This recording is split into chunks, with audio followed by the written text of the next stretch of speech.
So, Hare Krishna. We continue reading from Bhagavad Gita as it is, chapter 10, the opulence of the Absolute, text 40. Nantosti mama divyanam Nanto Siti Mama Divyana vibhutinam parantapa Vibhuti Nam Paran Parantapa esha tuddeshataha prokto Esha Tude Tudeshata Prokto vibhutir vistaro maya. Vibhutare Taro Maya Na nor Na Nor anta a limit, Anta limit asti there is, Asti there is mama my, Mama my divyanam of the divine, Divyana of the divine vibhutinam opulences, Vibhuti opulent param tapa, O conqueror of the enemies, O conqueror of the enemies Asia all this, Esha or tu but two but udeshata as examples, Udeshata examples prokta spoken, Prokta spoken vibhute of opulences, Vibhute of opulences vistaraha the expanse, Vistara expanse maya by me. Maya by me. Oh, my translation and purport by His Divine Grace, A.C. Bhaktivedanta Swami Srila Prabhupada. Almighty conqueror of enemies, there is no end to my divine manifestations. What I have spoken to you is but a mere indication of my infinite opulences. All of you may please repeat the translation. O mighty conqueror of enemies, there is no end to my divine manifestations. What I have spoken to you is but a mere indication of my infinite opulences. As stated in the Vedic literature, although the opulences and energies of the Supreme are understood in various ways, there is no limit to such opulences. Therefore, not all the opulences and energies can be explained. Simply a few examples are being described to Arjuna to pacify his inquisitiveness. So Arjuna was asking, how can I know you in this world? How can I remember you in this world? How can I understand your opulence, your vibhuti? So Krishna has given him a few. How he says that of the bodies of water, I'm ocean, of the immovable, I'm the Himalayas, of the aquatics, I'm the shark, He's giving him a few. Now Krishna is telling him, there is no end to my divine manifestations. What I have spoken to you is but a mere indication of my infinite opulences. Krishna is unlimited. Krishna's energies are unlimited. Krishna's potencies are unlimited. So it's not possible to enumerate all his opulences. Ananta Shesh, with his unlimited mouths, since the beginning of creation, has been speaking the glories of Krishna. But till today, he's not come to the end of it. Why? Because Krishna's glories are unlimited. We can't put a stop to it. There's no limit to it. It keeps on increasing. So here, Krishna has just given a few examples to understand his greatness, his opulence, his greatness, because Krishna was saying about all the great things of how we can understand. Yad yad vibhuti mat sattvam. Yad Vibhuti Sattvam Srimad urjitam eva va. Srimad Bhagavatam Evavam Tat tat eva vakachatvam. Tat Eva Bhagacharvam Mama tejo amsha sambhavam. Mama tejo maswa sambhavam. Yat yat, whatever. Yat yat, whatever. Vibhuti, opulences. Vibhuti, opulences. Mat, having. Mat, Mat having. Sattvam, existence. Sattvam, existence. Shrimat, beautiful. Srimad, beautiful. Urjitam, glorious. Urjitam, glorious. Eva, certainly. Eva, Certainly. Va, or. Va, or. Tat, all those. That, all those. Eva, certainly. Eva, certainly. Eva, Avagacha, certainly. must know. Avagacha, must know. Tvam, you. You. Mama, You. my. Mama, my. Teja, of the splendor. Teja, of the splendor. Amsha, apart. Amsha, apart. Sambhavam, born of. Sambhavam, born of. Know that all opulent, beautiful, and glorious creations spring from but a spark of my splendor.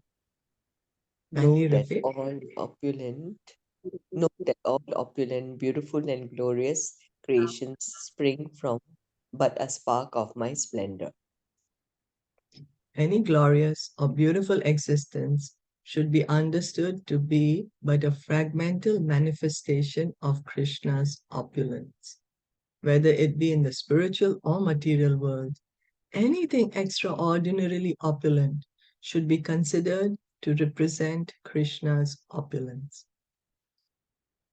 So, Krishna, where does all the opulence come from? Beauty, fame, knowledge, strength, renunciation, and what is that? Wealth. Where are they all coming from? It's coming from Krishna. He's the origin, he's the owner of all these. So we may find in this material world someone may be really extraordinarily beautiful. And that is to understand, oh, this person is really beautiful. How much more beautiful is Krishna? You know, this person is really beautiful. This is Krishna's opulence. It represents Krishna. So how much more beautiful is Krishna?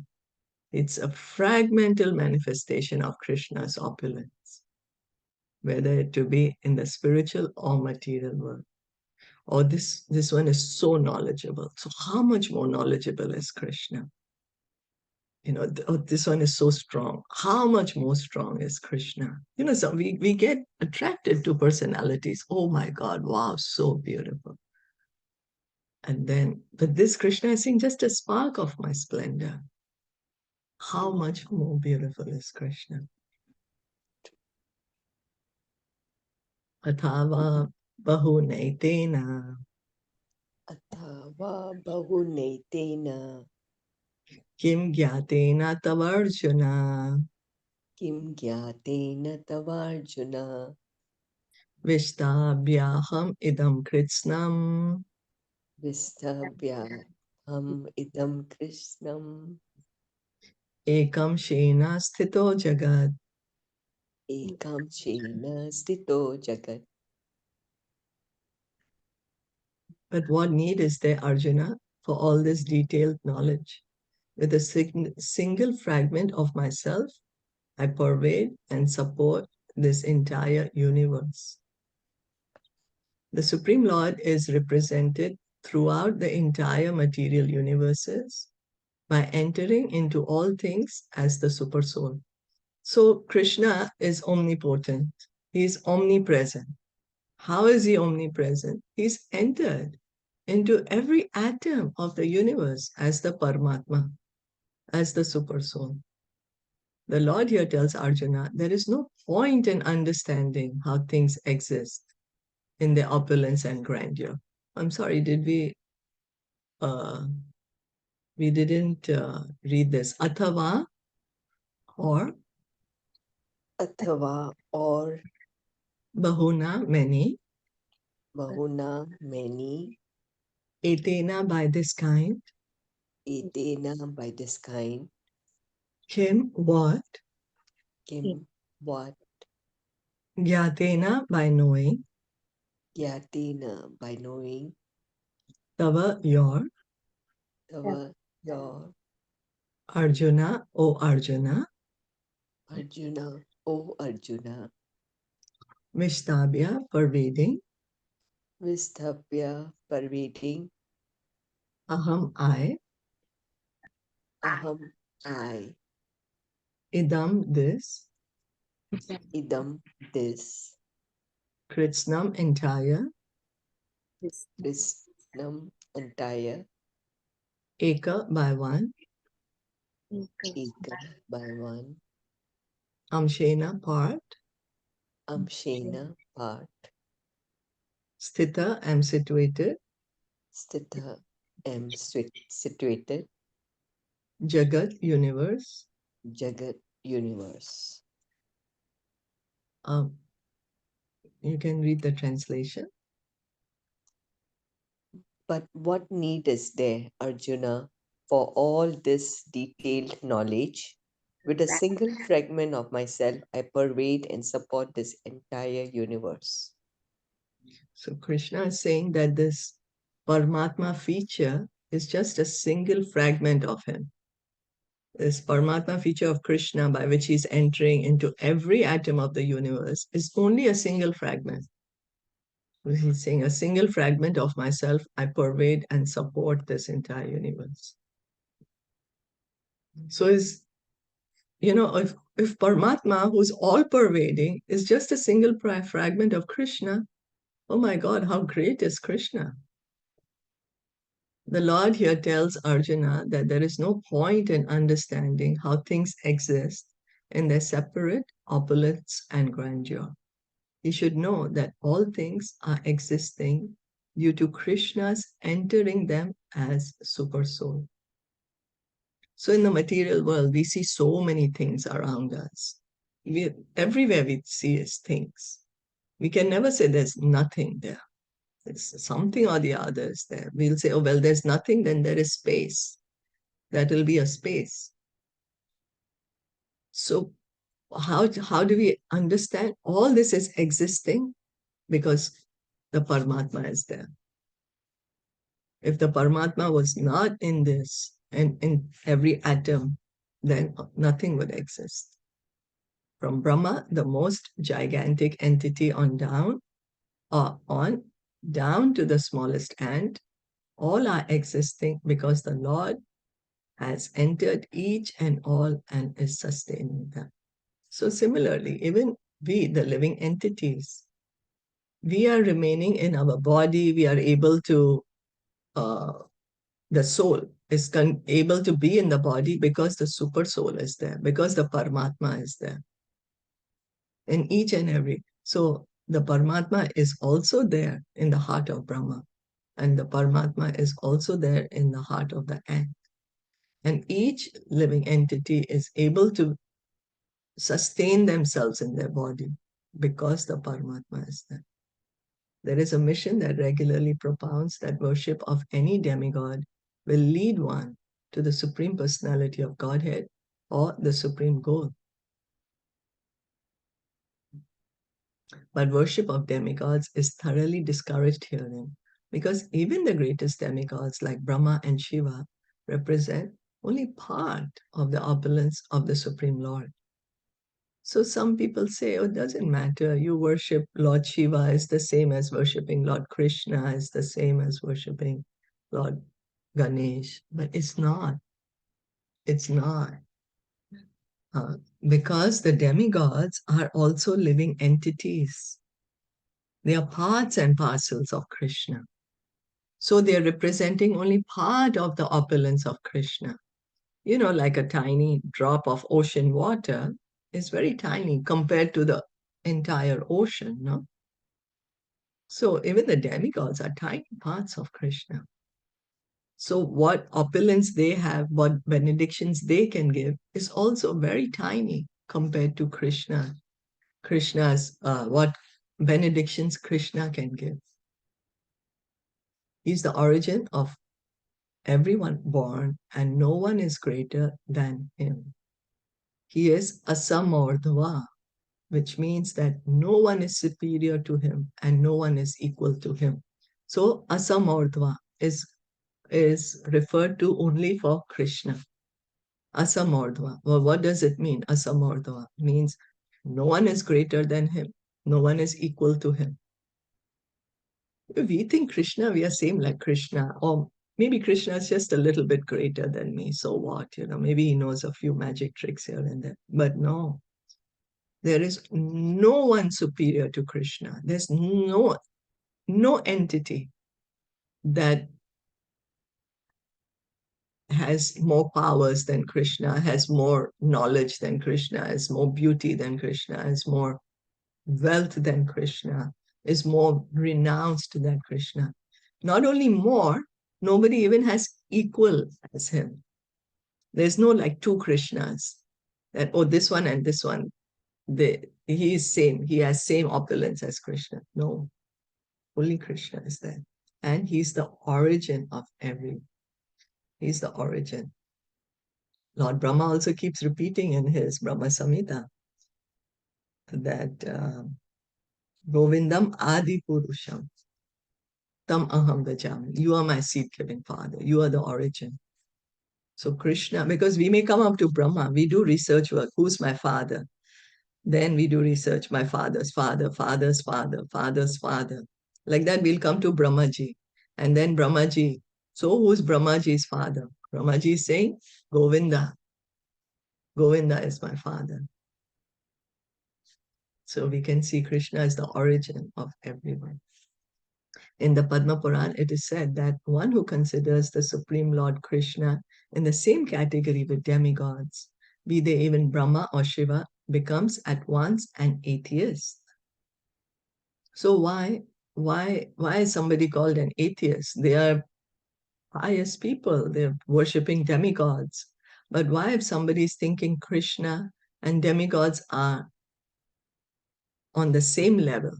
Even the demigod of the category of Brahma and Shiva, they are like great, great personalities, not ordinary demigods. They are the controllers of the universe. Why Padma Puran is saying one becomes an atheist? Even one is being so pious.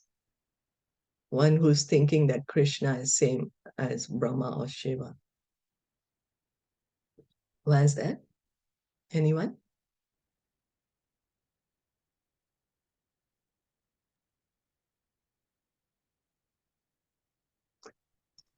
Because then we are thinking that we are same like Krishna, that Krishna does not exist, that every living entity is same like Krishna. So there is no Krishna there, or we are all Krishna. So there is no Krishna. So it is covered atheism. If we really analyze it, it is atheism packaged with piety, because it's what do you say? Not accepting the greatness of Krishna, not accepting the existence of Krishna. That's the reason. So if, however, one thoroughly studies the different descriptions of the opulences and expansions of Krishna's energy, then one can understand without any doubt the position of Lord Sri Krishna and can fix his mind in the worship of Krishna without deviation. So that's the reason it's so important to hear about Krishna from Bhagavatam, from Bhagavad Gita, hear from the devotees, because the devotees understand, hear from the parampara system.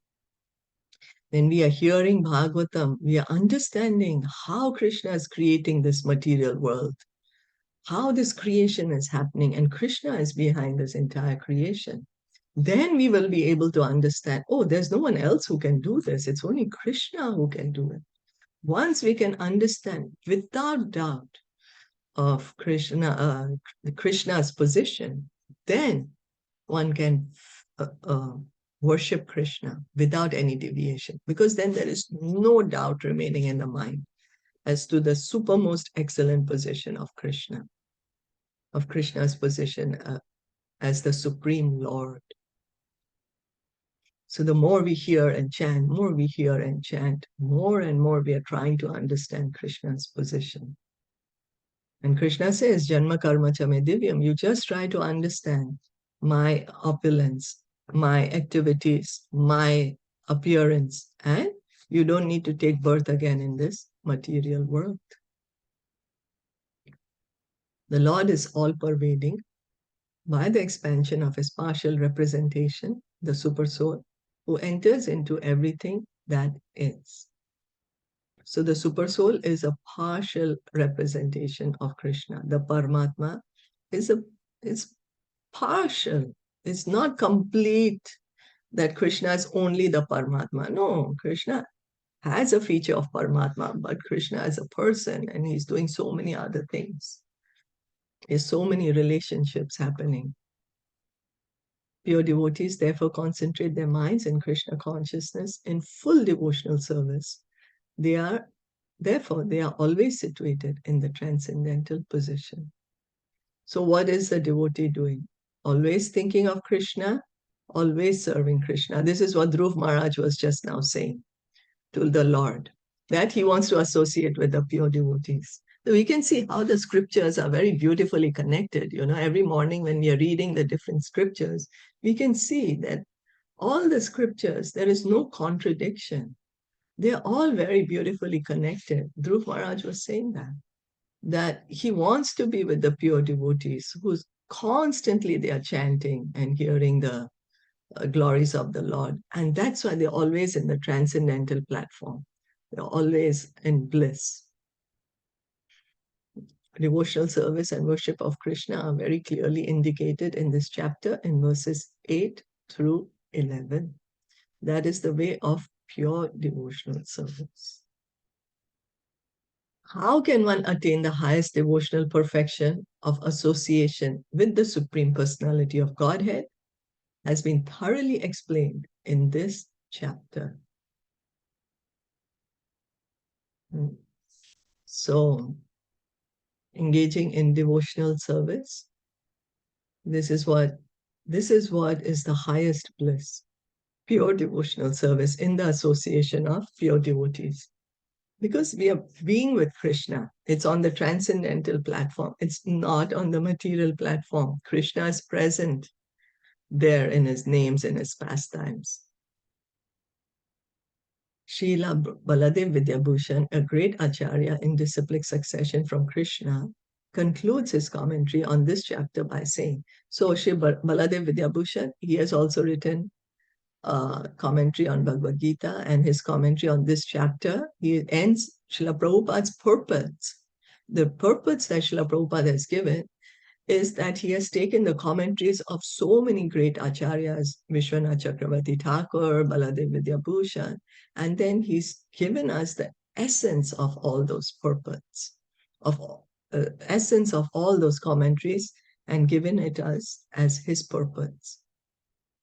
Yak Shakti Leshat Suryadya Bhavanti Ati Ugrajte Jasaha Yad Amshena Dhritam Vishwam Sa Krishno Dashame Archyate.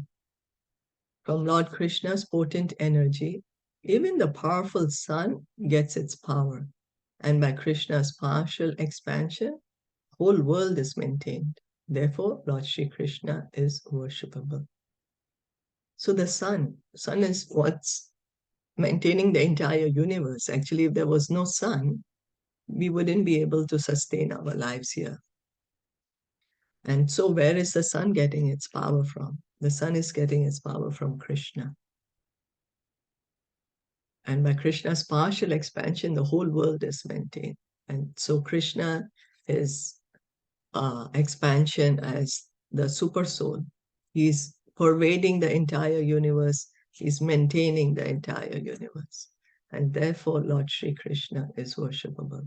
Thus end the Bhaktivedanta purports to the 10th chapter of the Srimad Bhagavad Gita in the matter of the opulence of the Absolute. So these are a few opulences that we have been hearing of Krishna.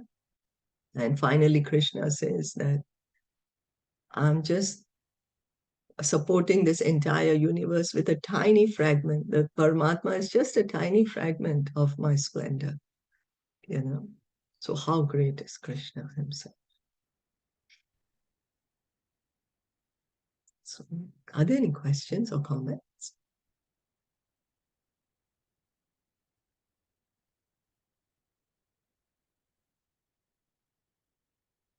If not, then let's stop here for today. Thank you so much for listening and joining in. Bhagavad Gita ki jai, Shla Prabhupada ki jai, Gaur Bhakta